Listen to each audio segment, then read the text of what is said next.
vidéo pour faire un point sur ce milieu d'année. Je sais pas si j'ai fait cette vidéo l'année dernière, mais globalement c'est une vidéo qui va faire un petit tour d'horizon sur cette première moitié d'année. Je vous attends dans les commentaires, n'hésitez pas vous aussi à répondre aux questions au fur et à mesure pour que je vois un petit peu où vous en êtes dans votre année. Alors déjà pour faire un petit point, je viens d'aller sur Livre Addict puisqu'il fallait que je compte le nombre de romans que j'ai lus en ce début d'année, et là je vais vous dire heureusement que je fais cette vidéo juste après mon 7 jours 7 livres parce que le nombre total de romans lus depuis le début d'année, donc sans compter les BD, est de 21. Ce qui peut paraître beaucoup pour certains, peu pour d'autres. Pour moi c'est très peu. Je pense que c'est l'une de mes pires années là sur les dernières années. En général je suis à peu près à 60 romans en fin d'année, donc là vous voyez on a fait à peu près la moitié de l'année. Il va falloir que je carbure sur la deuxième moitié de l'année. Évidemment encore une fois ce n'est absolument pas une compétition, il n'y a pas de c'est bien ou c'est pas bien, c'est moi par rapport à mon rythme, par rapport à ce que je lis habituellement, par rapport au fait que c'est et ma passion et mon travail et donc je vous crée du contenu autour de la lecture. J'ai un minimum d'attente par rapport à mon rythme, mais je le sais, cette première partie de l'année j'ai été laborieusement malade sur plusieurs mois à la suite, après j'ai eu beaucoup de fatigue, après j'ai eu beaucoup de boulot, bref, j'ai pas lu comme je le voudrais. Donc on va essayer de rentabiliser sur la deuxième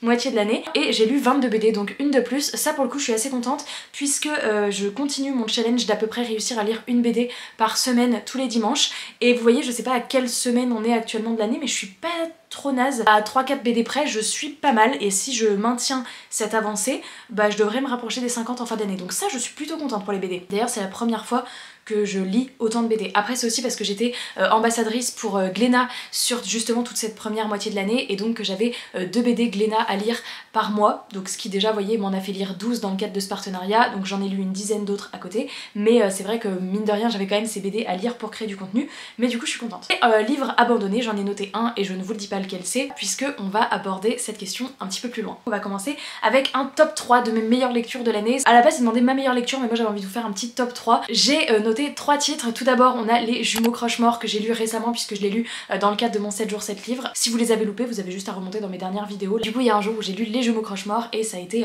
une trop bonne lecture, et ouais ça fait partie des meilleures lectures depuis ce début d'année. J'ai adoré, et du coup j'ai reçu le tome 2 depuis et j'ai trop hâte de le lire. Alors, je vous mets évidemment tous les résumés dans la barre d'infos de tous les livres dont je vais parler. Du coup Les Jumeaux Croche-Mort, on va suivre 2 jumeaux, Silence et Auriel, qui ont toujours vécu en famille d'accueil mais qui là vont être rappelés à la demeure familiale. On va leur dire que oui ils ont de la famille et qu'ils doivent rejoindre le fameux manoir Croche-Mort. Ils ne connaissent absolument pas leurs grands-parents, mais a priori ils ont des grands-parents qui veulent qu'ils reviennent au manoir. Ils vont donc arriver dans cette ville bizarre, sinistre, où il y a a priori une malédiction mais ils en savent pas trop, et du coup on va baigner dans cette ambiance. C'est clairement de la jeunesse horrifique avec ces jumeaux qui vont essayer de comprendre ce qui se passe. Il y a des meurtres dans la ville, toute une ambiance vraiment pesante, et c'était vraiment trop bien, une ambiance creepy à souhait, et avec la plume de Cassandra O'Donnell que j'adore. Vraiment un trop bon premier tome de saga, et j'ai très hâte de lire le tome 2 qui a rejoint ma pile à lire du coup récemment. En deuxième j'ai mis Echo, la deuxième parution de la maison d'édition Imeris qui est en cours de campagne Ulule en ce moment, donc je vous remets la campagne Ulule en barre d'infos si vous êtes intéressés. Les 400% approchent, le jaspage a été débloqué, les dorures ont été débloquées, voilà ça a été un beau coup de cœur. Et dans Echo on va être à Basse-Cité, une ville assez pauvre, assez sombre,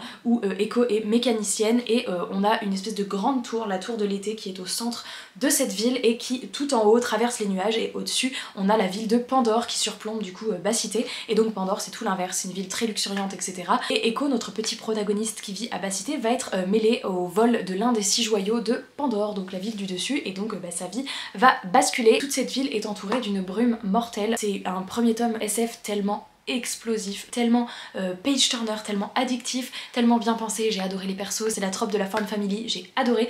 Petite romance, mais vraiment pas de quoi prendre le pas sur l'univers, sinon vous vous doutez que moi ça m'aurait gonflé, et Tristan aussi d'ailleurs. Un petit flirt on va dire, et la fin du tome 1, mais bref, donc voilà, coup de cœur de cette année. Et enfin ma troisième meilleure lecture de cette année, c'est les Whisper Weeks, qui est sorti chez Ozu au mois de mars-avril, un truc comme ça, et où là on va suivre un jeune garçon qui va passer une sorte de porte qui va l'emmener dans un monde parallèle au sien, où les rues changent en permanence de place, et donc il arrive dans la ville de Dédaleum, où il va aider une petite fille qui a perdu son frère, puisqu'en effet son frère est un jour parti de la maison, sauf que quand tu pars de ta maison, limite tu ne peux plus retrouver ta maison, puisque quand tu fais sens inverse, toutes les rues auront changé de place, et du coup bah c'est un vrai labyrinthe, et c'est un jeunesse qui est absolument incroyable. J'ai eu un beau coup de cœur pour ce livre aussi, je vous le conseille à fond, vraiment une petite pépite en jeunesse qui est sortie cette année. Les Jumeaux Croche-Mort n'a pas été un coup de cœur, mais ça a été une excellente lecture.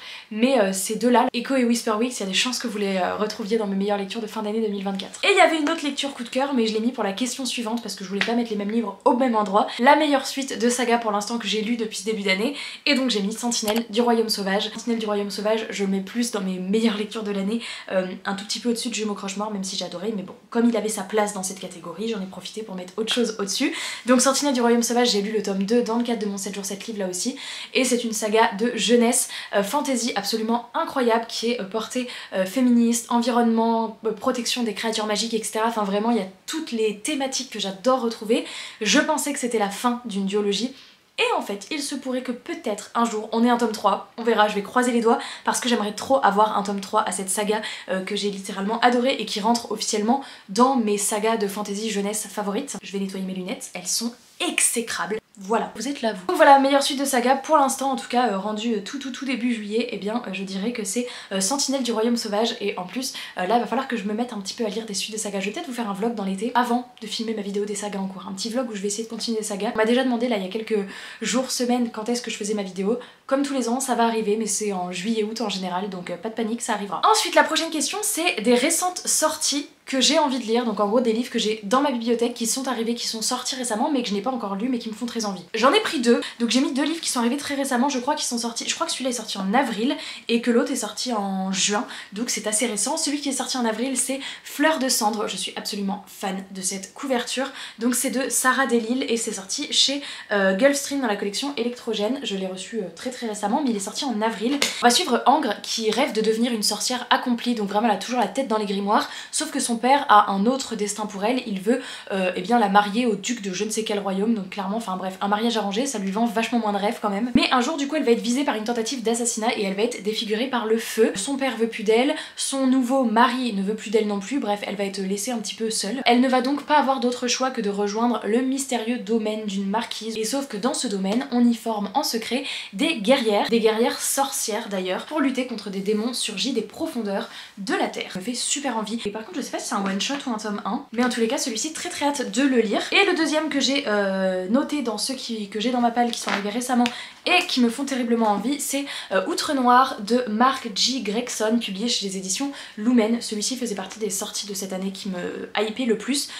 Tristan l'a lu et il a passé un bon moment de lecture, mais c'est pas du tout le coup de cœur auquel il s'attendait. Mais bon, moi j'ai quand même très envie de le lire. On va suivre Conrad qui est condamné à vivre parmi les subs, donc c'est les plus pauvres des plus pauvres, depuis que son oncle a tué son père. Il est prêt à tout pour retrouver son rang, le rang qu'il avait clairement avant, et je crois qu'il va y avoir des épreuves, un truc comme ça. On s'élève d'abord au mérite, et du coup Conrad est recruté comme apprenti parmi des centaines de candidats au sein de la guilde de la chasse, et c'est la plus dangereuse de toutes. Le compte à rebours est lancé, il a 2 mois pour faire ses preuves lors d'une compétition à mort où ses ennemis ne sont pas forcément ce que l'on croit. Vraiment, j'ai trop envie de le lire. Vraiment, là c'est les deux livres, celui-ci encore plus que l'autre, vraiment les deux me font trop envie, mais celui-là je crois qu'actuellement dans ma pile à lire, c'est le livre qui me tente le plus. Alors on passe à une autre catégorie, et donc là il faut que je cite les sorties les plus attendues de cette deuxième partie de l'année. Je l'attends depuis l'année dernière et en plus je suis l'autrice. Il s'agit de La tisseuse de mélodie de Sarah Abbasi, et dans cet univers on nous dit que à Solvara la musique possède un pouvoir redoutable. Une partition elle peut ensorceler, elle peut manipuler et elle peut également tuer. On va suivre Shona qui est une tisseuse et qui, comme les autres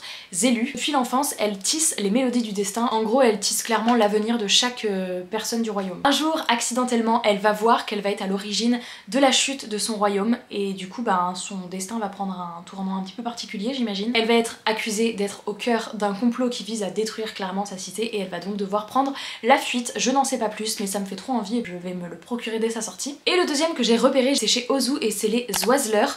On est sur un jeunesse et tout ce que j'ai vu, les oiseleurs peuvent lire le passé et le futur dans le tracé que font les oiseaux dans le ciel. Genre je sais pas, je trouve ça trop bien. J'ai pas lu plus, je me suis dit ok je le veux. Je le veux, en plus c'est chez Ozu donc j'aime beaucoup ce qu'ils font. Les Whisperwicks c'était chez Ozu donc je leur fais confiance. Et le fait que la magie ait un lien avec les oiseaux, ça y est je veux. Ensuite on arrive à la fameuse catégorie où je vais vous parler de mon abandon, puisque là il faut citer la plus grosse déception depuis ce début d'année, et je pensais pas que ça allait être ça, franchement je suis grave déçue. Bon après c'est le principe d'une déception. Il s'agit de Gardien de Solune, publié chez Twinkle. J'ai participé à la campagne Ulule et quand je l'ai reçu je savais que je me le gardais pour l'été parce qu'on est sur une fable animalière qui se passe en forêt et j'avais trop envie de le lire. Je l'ai commencé dans le cadre du 7 jours 7 livres, puis je me suis dit que c'était pas le bon moment parce que c'était un livre qui se voulait assez lent etc, et j'avais envie de le déguster et pas de me forcer à le lire en une journée.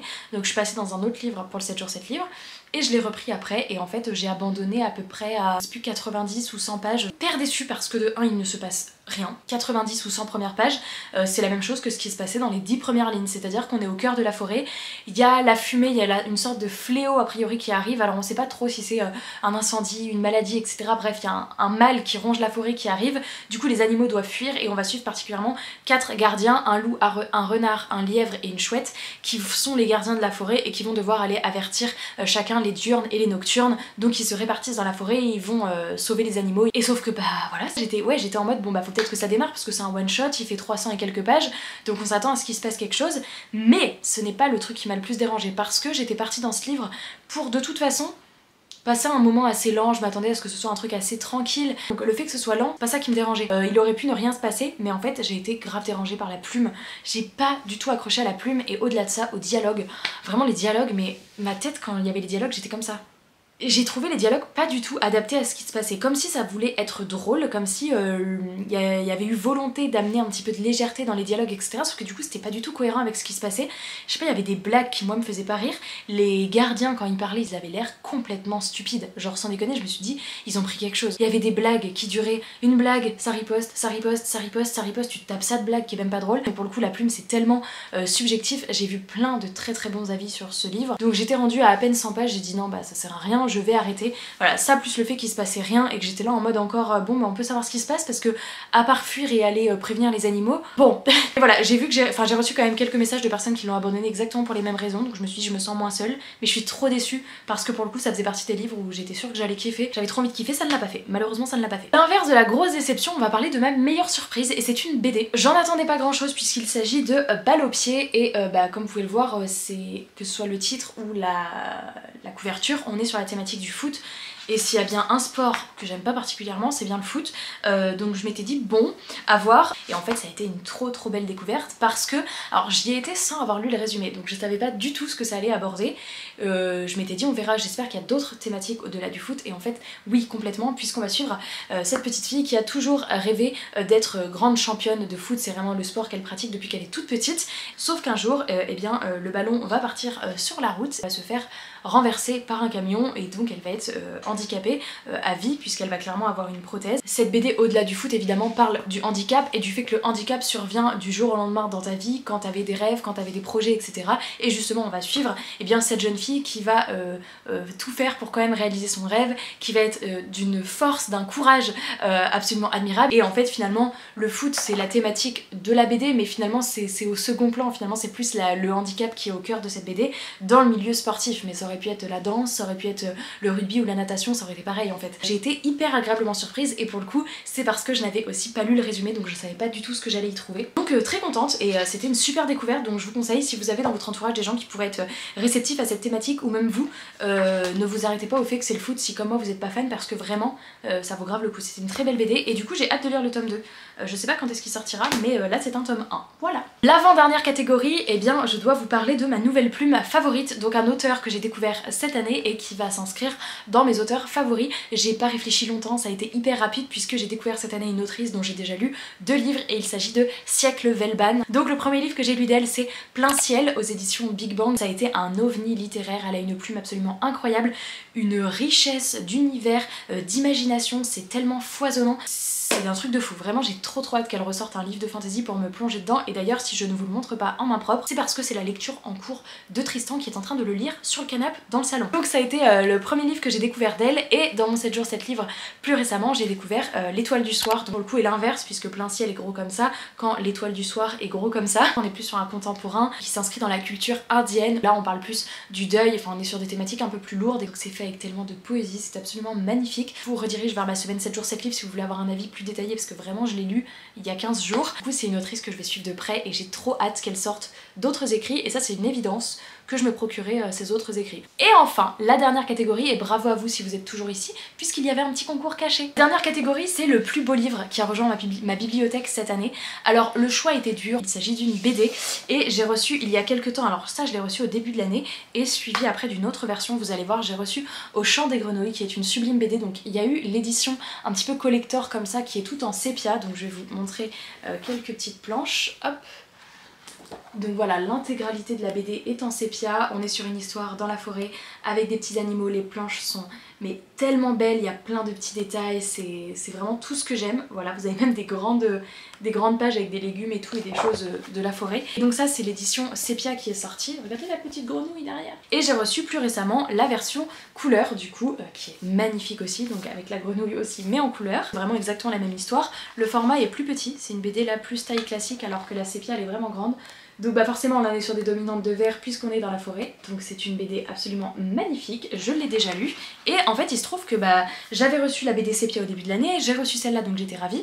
Et je comprends pas pourquoi il y a eu un doublon, le colis est arrivé en double donc j'ai encore reçu celle-là en double. Donc c'est celle-ci que je vais vous faire gagner aujourd'hui. Donc tout simplement il y a un petit formulaire dans la barre d'infos si vous voulez gagner cette BD. Les conditions c'est juste de remplir le formulaire pour que j'ai votre adresse si vous êtes tiré au sort. Et il faut commenter cette vidéo, vous mettez ce que vous voulez. Oh, c'est magnifique. Et je tirerai une personne au sort et je lui enverrai la BD avec les coordonnées, mais pensez bien à mettre le bon pseudo dans le formulaire que je vous demande, le bon pseudo avec lequel vous commentez la vidéo pour que je puisse vraiment recroiser les infos. Et dans une petite histoire avec des amis dans la forêt et je l'avais trouvé très introductif puisqu'on dirait que l'intrigue commence presque à la fin où il va y avoir une sorte de compétition dans la suite. Donc j'ai très hâte de lire la suite. Et puis alors pour le coup si vous êtes amoureux des planches de BD et des jolis dessins comme ce que je vous ai montré, c'est un régal pour les yeux et je trouve qu'objectivement ça fait partie des plus beaux ouvrages que j'ai reçus de ce début d'année. En tout cas ce qui est sûr c'est que c'est l'une de mes plus belles BD et je trouvais que ça a changé des romans. Donc j'ai reçu évidemment des très beaux romans depuis ce début d'année, mais là cette BD et en plus pouvoir vous la faire gagner, eh bien je suis ravie. Puis avec le marquage, le doré là devant, c'est trop beau et vraiment ces petits animaux. Bref, je les aime trop, il y a tout ce que j'aime. Voilà. Écoutez, cette vidéo touche à sa fin, mais le petit formulaire en barre d'infos. Je vous remercie d'avoir regardé cette vidéo, j'espère qu'elle vous aura plu. Ça fait un joli petit bilan sur ma première moitié d'année, il faut juste que je lise un petit peu plus dans la deuxième partie de l'année et en maintenant le rythme pour les BD, et puis sinon c'est pas trop mal. Je vous remercie d'avoir regardé cette vidéo jusqu'au bout, je vous fais plein de très gros bisous, je vous souhaite de belles lectures, et je vous dis à très bientôt dans une prochaine vidéo. Ciao.